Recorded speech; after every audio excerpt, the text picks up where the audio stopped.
If, like me, you enjoy dinosaurs in movies and you're always up for a good old fashioned thrill ride, then The End of Oak Street certainly sounds promising. Written and directed by David Robert Mitchell, the man behind It Follows, and produced by J.J. Abrams, it stars Anne Hathaway and Ewan McGregor as a married couple whose already troubled home life is about to encounter something considerably bigger. Dinosaurs have arrived in suburbia, and there's plenty here that works. First of all, it's a terrific looking film. Mitchell makes wonderful use of the suburban setting.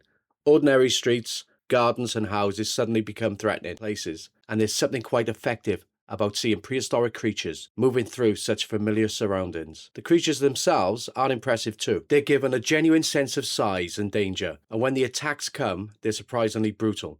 There are moments when The End of Oak Street becomes exactly the movie I was hoping for. Tense, exciting, and just a little bit bonkers. And to be fair, a lot of the reviews have been very positive, and I can see why. It's well made, there are some excellent set pieces, and it's refreshing to see a big studio movie trying something original rather than simply digging up another franchise. Unfortunately, it never completely came together for me. My biggest problem is the family at the centre of the story. Anne Hathaway plays a woman who's deeply unhappy with the direction her life has taken. She's written a book and clearly thinking about a future beyond her marriage. Ewan McGregor, meanwhile, plays a man struggling with his own failures and desperately trying to stop his family from falling apart.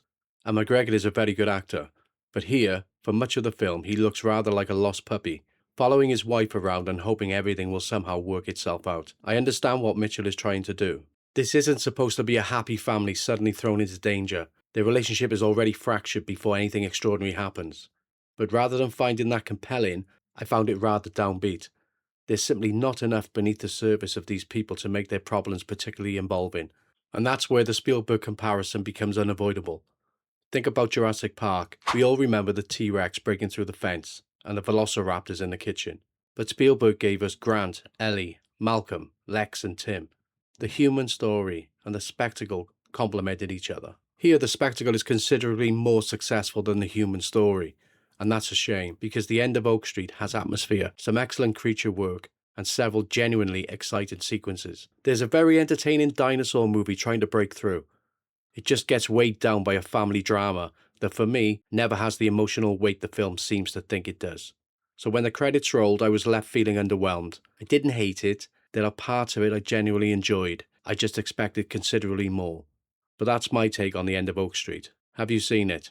Did it work for you, or were you left wanting a little bit more? Let me know in the comments.